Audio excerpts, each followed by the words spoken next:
तो कैसे हो मेरे भाई बंधु। आई होप सब आप सभी लोग ठीक होंगे और होली मना चुके होंगे।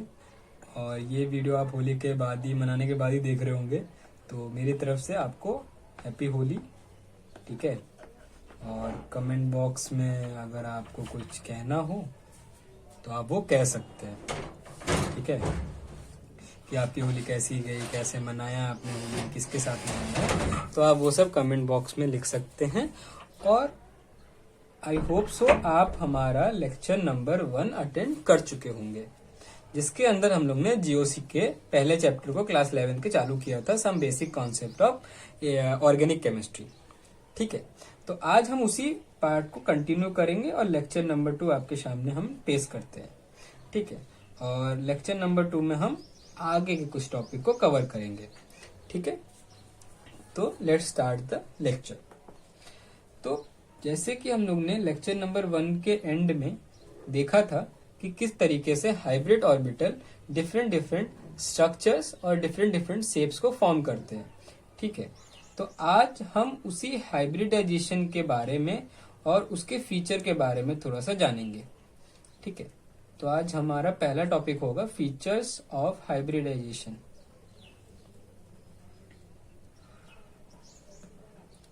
इसके अंदर हम डिस्कस करेंगे कि कैसे हाइब्रिडाइजेशन के फीचर्स इन्फ्लुएंस करते हैं बॉन्ड लेंथ को और बॉन्ड के स्ट्रेंथ को।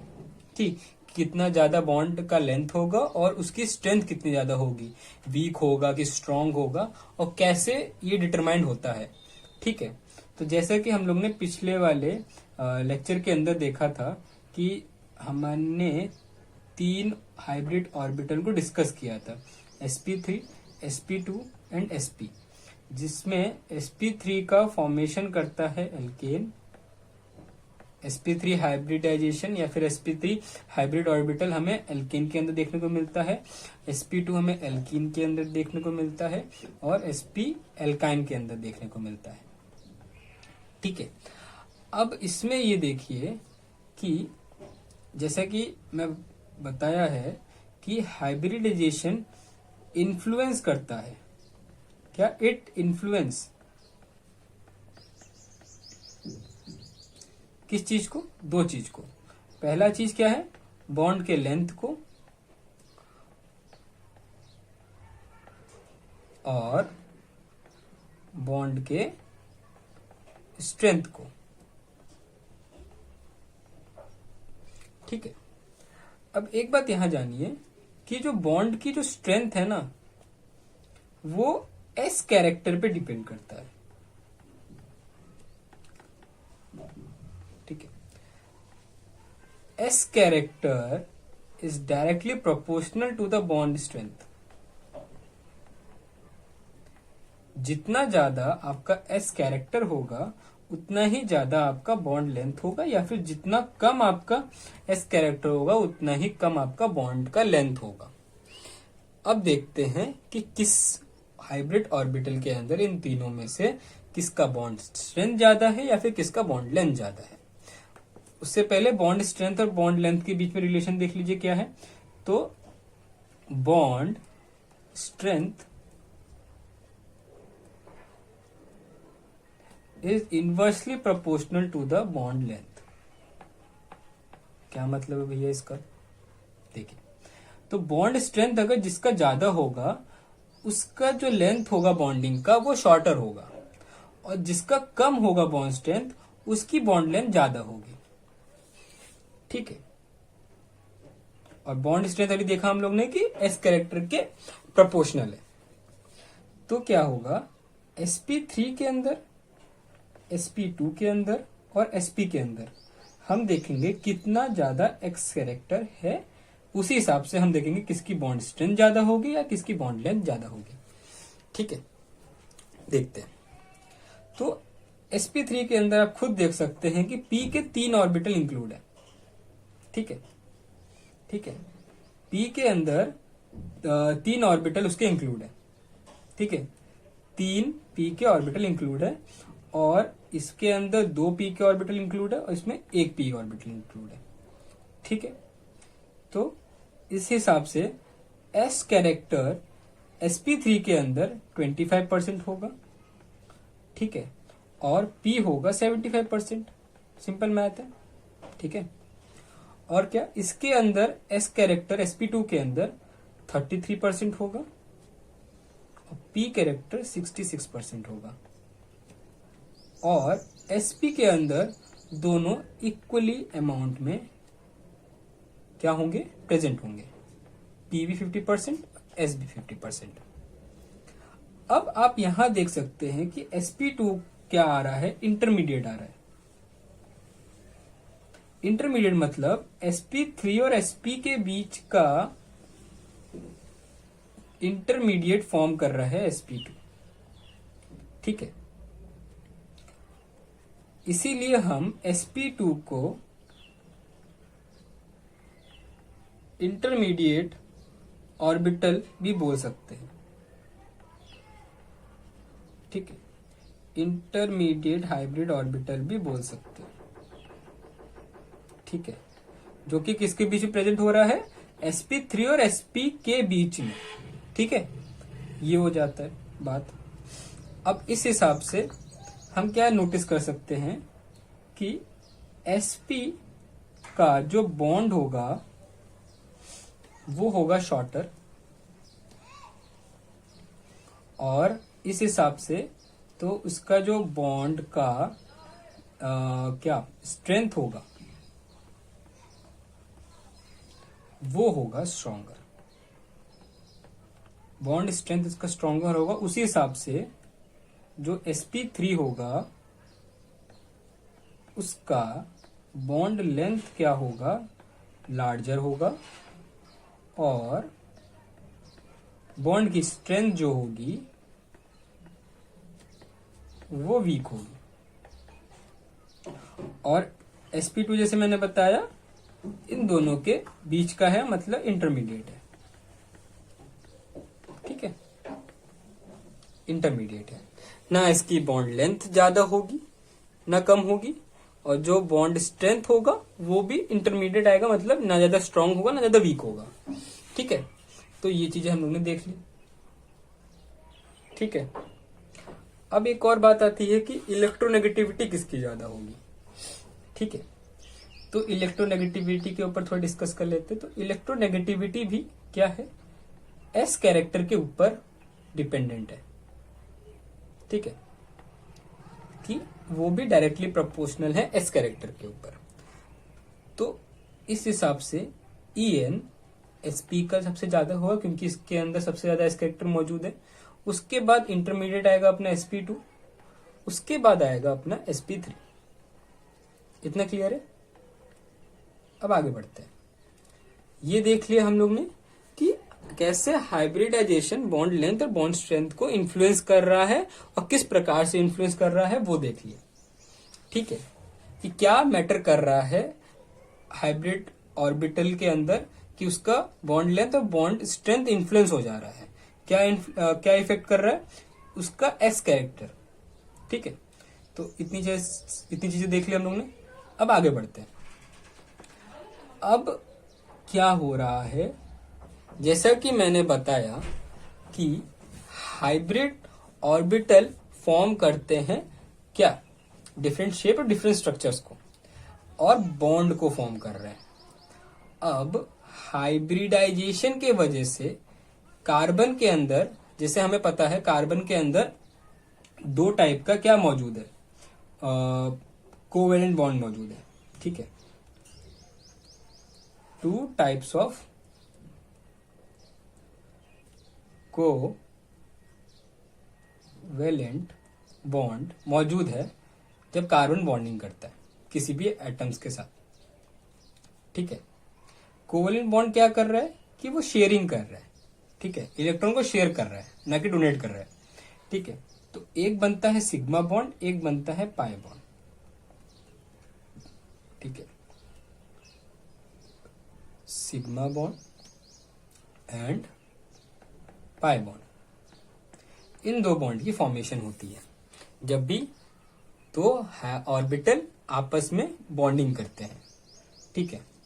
अब सिग्मा बॉन्ड और पाई बॉन्ड का जो फॉर्मेशन हम देखेंगे वो हम केमिकल बॉन्डिंग चैप्टर में देखेंगे, किस तरीके से वो केमिकली बॉन्ड होकर फॉर्म कर रहा है सिग्मा बॉन्ड को और पाई बॉन्ड को। ठीक है, अब आगे बढ़ते हैं कि सिग्मा बॉन्ड और पाई बॉन्ड को हम किसी भी ऑर्गेनिक स्ट्रक्चर के अंदर कैसे आइडेंटिफाई कर सकते हैं। कैसे हम उसको आइडेंटिफाई करेंगे, आइए देखते हैं। मान लीजिए मैं एक एग्जांपल लेता हूं। ये मैंने एक स्ट्रक्चर बनाया जिसके अंदर हमें ये बताना है कि कितने सिग्मा बॉन्ड मौजूद है और कितने पाई बॉन्ड मौजूद है। ठीक है, तो ध्यान रखिएगा सिग्मा बॉन्ड को हम सिंगल बॉन्ड से दिखाते हैं। ठीक है, जहां पे सिंगल बॉन्ड प्रेजेंट हो। ठीक है, पहले सिंगल बॉन्ड, और जहां पर अगर डबल बॉन्ड आ जाए, ठीक है, उसमें से पहला वाला जो बॉन्डिंग होगा, नीचे वाला जो बॉन्डिंग होगा वो कहलाएगा सिग्मा, और जो ऊपर वाला बॉन्ड होगा वो कहलाएगा पाई बॉन्ड। ठीक है, तो इसके अंदर अगर हम स्ट्रक्चर के अंदर अगर हम देखें तो हमारे पास 1 2 3 4 5, तो 5 सिग्मा बॉन्ड आ जाएगा और 1 पाई बॉन्ड आ जाएगा। ठीक है, और इसी प्रकार से अगर आप इस पे बता पाए कि इसके अंदर कितने सिग्मा बॉन्ड है और कितने पाई बॉन्ड है, मैं आपको एक और स्ट्रक्चर बना के दे रहा हूं, आप इसमें बताइए कितने सिग्मा बॉन्ड है कितने पाई बॉन्ड है, जल्दी से कमेंट कर दीजिए। ठीक है, तो आई होप आपने कमेंट कर दिया होगा वीडियो को पॉज कर कर। तो इसके अंदर अगर हम देखें 1 2 3, 3 सिग्मा बॉन्ड है और 1 और 2, पहला वाला जो बॉन्ड होगा वो सिग्मा रहेगा, बाकी के जितने बॉन्डिंग होती जाएगी वो पाई बॉन्ड कहलाएगी। तो 2 हमारे पास इसमें आ जाएगा पाई बॉन्ड। ठीक है, समझ आया किस प्रकार से हम सिग्मा और पाई बॉन्ड को आइडेंटिफाई करते हैं। ठीक है, अब आगे बढ़ते हैं टॉपिक में। तो नेक्स्ट टॉपिक हमारे पास ये आ रहा है कि सिग्मा एंड पाई बॉन्ड की रोटेशन,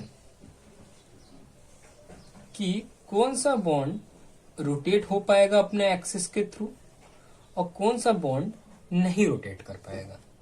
तो आप एक बात ये बताइए कि मान लीजिए ये मैंने बनाया, एक स्ट्रक्चर बनाया, इसके अंदर सिग्मा ही बॉन्ड सिर्फ प्रेजेंट है हर एंगल से, आप इसमें फ्रीली रोटेट कर पाएंगे? हाँ, ठीक है, तो फ्रीली रोटेशन सिग्मा बॉन्ड में अवेलेबल होता है। ठीक है, अवेलेबल। बट अगर मैं यही चीज बोलूं किसके लिए, पाई बॉन्ड के लिए बोलूं, इमेजिन कीजिए कि ये थोड़ा सा 3D शेप में। ठीक है, अगर आप इसको ऐसे पकड़े और रोटेट करने की कोशिश करें उसके एक्सेस के थ्रू, ठीक है, तो क्या आपको ये नजर आ रहा है कि ये जो पाई बॉन्ड है वो ब्रेक हो जाएगा। ठीक है, यहां पे कोई पाई बॉन्ड था नहीं, आराम से तुम फ्री रोटेट कर सकते हो, बट यहां पे पाई बॉन्ड मौजूद है जिसके कारण जब रोटेशन होगा वो पाई बॉन्ड ब्रेक हो जाएगा। तो यहां पे हम सिंपली कह सकते हैं free rotation not available, free rotation not available. ठीक है, और क्या कह सकते हैं हम लोग, एक और बात कि पाई बॉन्ड की फीचर क्या है। ठीक है, पाई बॉन्ड की फीचर्स क्या है, जैसे हम लोग ने हाइब्रिडाइजेशन के फीचर पढ़े तब पाई बॉन्ड की थोड़े फीचर्स पढ़ लेते। सिग्मा बॉन्ड सिंपल है कि भैया सिंगल बॉन्डेड होते हैं, फ्री रोटेशन अवेलेबल होता है। पाई बॉन्ड में थोड़ा सा केस अलग हो जाता है, पाई बॉन्ड एक स्पेशल चीज हमें प्रोवाइड करता है, वो है रिएक्टिव सेंटर्स हमें वो प्रोवाइड करता है। ठीक है, पाई बॉन्ड के पास होता है रिएक्टिव सेंटर्स, ठीक है, जो कि रिएक्शंस में मदद करती हैं।